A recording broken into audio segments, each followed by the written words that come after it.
Jeko Bandido. Ang kwento. Mula sa mahiwagang Burnay. Mula sa mahiwagang Burnay.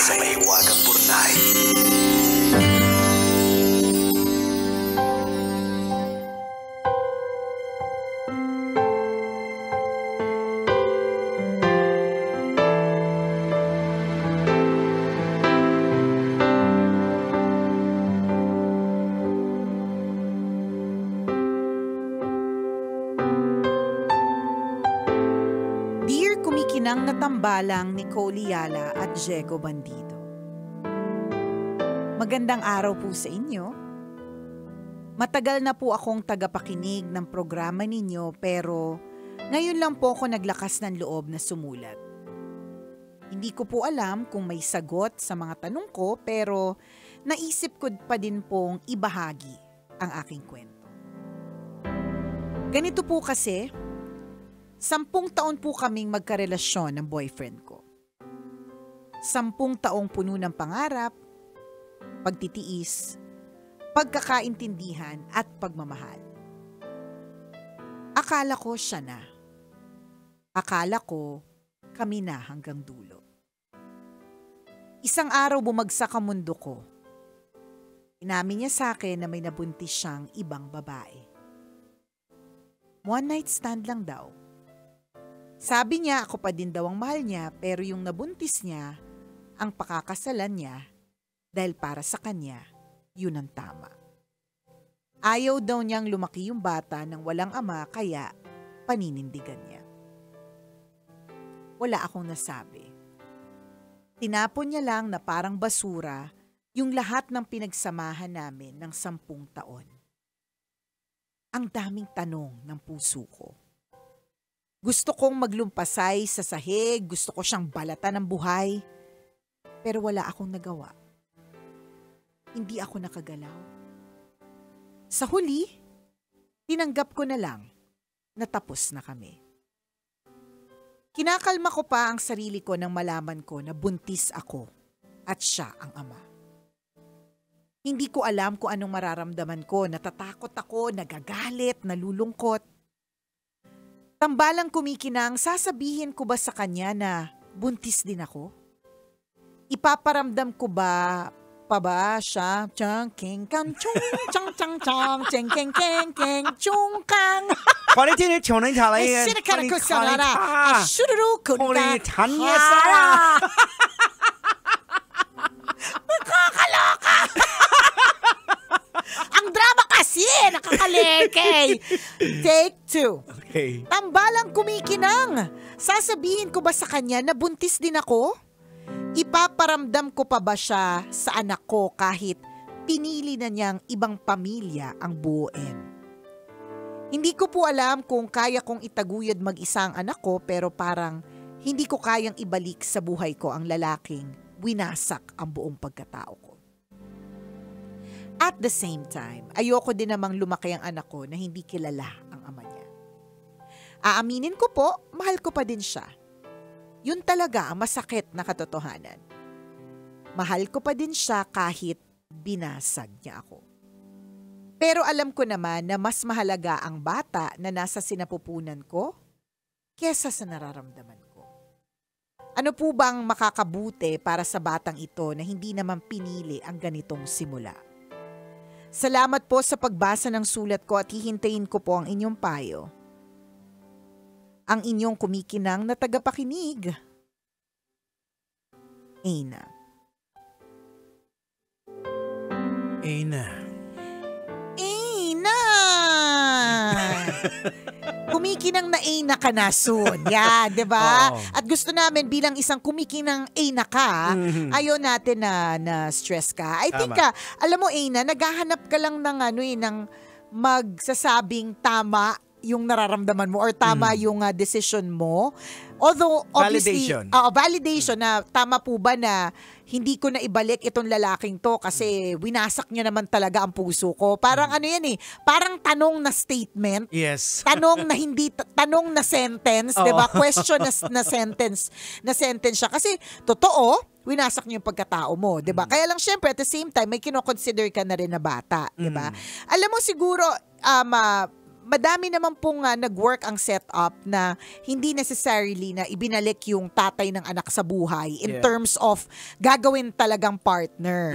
'Di ba? May mga nag-work naman na setup na nandiyan pa rin yung ama sa paligid, 'di ba? At sumusuporta in Sumusuporta. whatever Financially. correct. Whatever Importante form. yan. Pwede Oo. din namang hindi lang financial, pati din physically minsan nandyan, emotionally or anumang klaseng setup na meron kayo. Kasi one thing's for sure, ayaw mo na lumaki yung anak mo na nagtatanong nasan yung tatay niya, Yeah. 'di ba? So gusto natin na meron ding talagang father figure. Pero sa tanong niya na kung kinakailangan niya pa bang Ibalik. ipaalam doon, ipaalam. ipaalam Oo. doon sa boyfriend. Ako bilang isang lalaki, on my opinion, tingin ko kinakailangan mo ipaalam yun sa kanya. Correct, dapat. Unang-una, dahil syempre kailangan mo ng support. Oo, Tama. let's be Ikaw, practical. ikaw na mismo ang nagsabi. Oo. Hindi mo kayang itaguyod yung anak mo ng mag-isa. Oo. Ilan ba kayong gumawa nito? Kinaya mo ba mag-isa yan? Ayan. Hindi ka naman nahalaman Oo. na kayang tumubo mag-isa. Now, Oo. kung kinakailangan pakasalan niya, it's a different story. Kung ikaw sinasabi mo na hindi mo na kayang Relasyon makipagbalikan sa sa kanya, kanya. makipagrelasyon, hanggang doon na lang yung relationship niya, yung sa Yes. pag-support doon sa bata. Hindi naman kailangan na na ipilit mo para lang sabihing buo ang pamilya. Kasi sa totoo lang, yung feeling mo ngayon na wasak ka, pag nag-start kayo ulit, nag-start siya ng wasak So hindi natin sure. Maybe in time, pero hindi pa natin pwedeng ipilit today. Oo. Kasi meron pa siyang pinili na iba Oo. na nabuntis din. Ano bang kwento doon? Pinakasalan niya ba? Or Oh, yan, kulang tayo sa detalye. oo o whatever it is. Kung halimbawa, pinili niya na kasi una niya nalaman na nabuntis 'Di ba? Hindi na tayo makikialam doon kung Oo. pinakasalan na niya, 'di ba? Pero yung paalam sa kanya kung naanak mo to, yes, of course, deserve niya naman din Ayan. yun. At deserve din ng anak mo malaman niya kung sino yung tunay niyang tatay. Oo, wag nating Ipagkait. kasi unang-una it's your issue between your ex-boyfriend.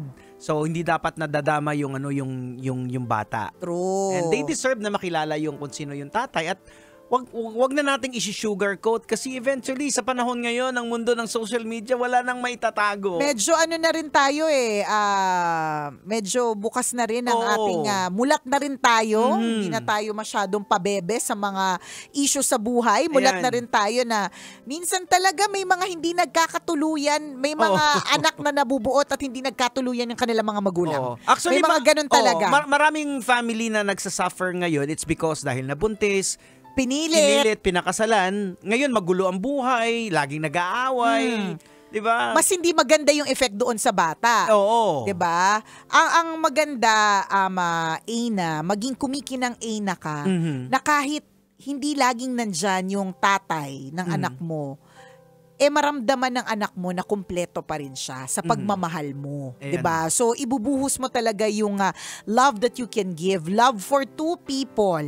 Yan. Actually, ang love of a mother naman, hindi lang pang dalawa lang Oo. Pangmalakasan at pangmalakihan yung pagmamahal Ayan. na pwede mo talagang ibigay sa kanya. Ayan. At syempre ako din, personally, again, this is my opinion na parang it could be nangyari sa'yo, it could be a part of the consequence then sa ginawa ninyo, but pwede mong i-redeem yung sarili mo Pwede. Hindi naman, Oo. it's not the end of it. Oo. Hindi ito curse. Yung pagkakaroon ng anak is not a curse. It's a blessing actually. Blessing nga Oo. din siya talaga actually, 'di ba? Mahirap lang siya minsan tingnan as a blessing kasi paanong mag-isa ka lang, Oo. tsaka paanong blessing ito niloko muna ako, yung gumawa nito kasama ko, niloko ko, Oo. paano ito naging blessing, 'di ba? Life is a blessing. Yan. So, 'di ba? Yun lang imagine mo yun. na lang bilang kumikinang ina, 'di ba? Aina, na may buhay na lumabas sa'yo.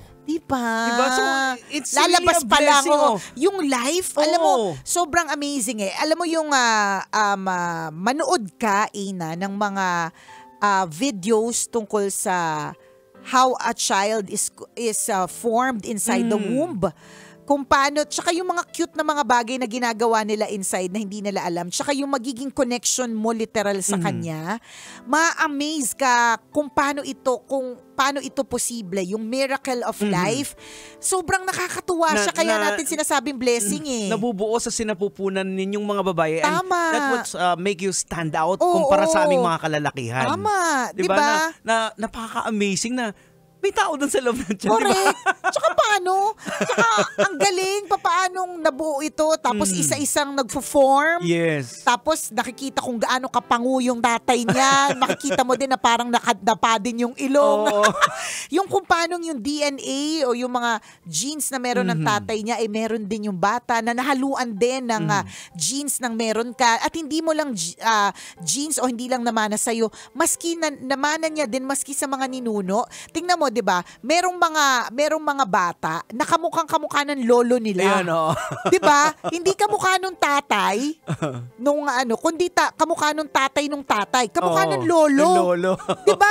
Ang galing nun yung pa lang parang hindi naman yung lolo yung tatay, pero bakit nakukuhang-kuha yung mukha nun lolo? Oh. Ganyan. So yung mga ganyan, it's so amazing. That's why we call it a blessing. Mahirap lang talaga siyang intindihin kasi hindi po siya madali. I will not sugarcoat it. Magkakaroon ka na maraming kamot. Kung wala kang kamot, di wow, swerte mo. Pero hindi ko i-sugarcoat. Yung puson mo, yung pagkalaylay ng puson mo, hindi lahat bumabalik sa dati. Sasabihin ko talaga sa iyo yan. Pero may dahilan kung bakit may puson pa rin ng babae. Ano yan? Upuan yan ng bata pag kinakarga. Upuan ng bata yan, di ba? May purpose pa rin siya. pa din siya. So it will not be easy physically. Magbabago ka. Hormones mo magbabago. Lahat magbabago, di ba? Pero babaguhin ka din positively ng bata. So doon na lang din tayo mag-focus sa all your energies, all your love, ibigay mo doon sa bata. And eventually, malay mo, dahil masaya ka sa ginagawa mo, hindi imposible na mag-glow ka, tas may ibang lalaki na pwedeng makapansin ng glow mo. Totoo. May mga ganyan Kahit sa mga artista nakikita natin. Nung single sila parang... hindi sila masyadong... pero nung nagbuntis saka nagkaanak, glowing. Kasi nag-iba. Nag-iba yung glow nila kasi merong mother glow, merong happiness. May glow talaga na ibinibigay yung masaya ka kasi isa kang nanay. So, malay mo, di ba? Although bonus na lang yun kung makahanap ka ng somebody else. Pero Tama. yung sa ngayon, wag mo munang ipilit yung kung ano yung meron kayo. Oh. Dati, kasi in the first place, hindi niya pwedeng sabihing one night stand lang. Oo. Walang lang sa one night stand. One night stand is Intentional pa rin cheating. din yan. Correct. Minsan kasi sasabihin, wala naman pong feelings involved. Utot mo, Violet. Ang feelings na involved ay yung pagkatapos. Tsaka yung hindi mo man lang inisip yung mafe-feel ng jowa mo, di wow. Tapos sasabihin mo, one night stand lang yun. Ano kayo, robot kayo nang ginagawa nyo, walang feeling Correct, involved? walang feelings involved. Ay naku, tigilan ako. Kung halimbawa wala man kayo feelings dun sa babae, kunyari ang nararamdaman mo, kunyari nung one night stand mo ay physical lang, di ba? Yung feelings na sinasabi natin dito, yung feelings para dun sa ka-relationship mo, hindi mo naisip yun? Yan. Naku! Ayan, ako! Nayayamot ako sa mga ganyan. Oh. Tsaka yung mga rason ng mga lalaki na men are naturally polygamous, nayayamot na din talaga ako sa ganyan. Utot nyo naturally polygamous. Ayan na. Hoy, wag yung i-stress si Nicole.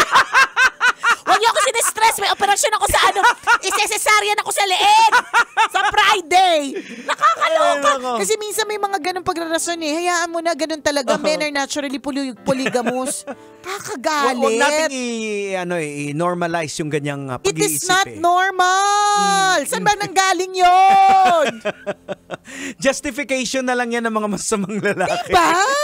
Men, ganun talaga kaming mga lalaki. We are born to be polygamous. Mukha mo. Sana maging polygon.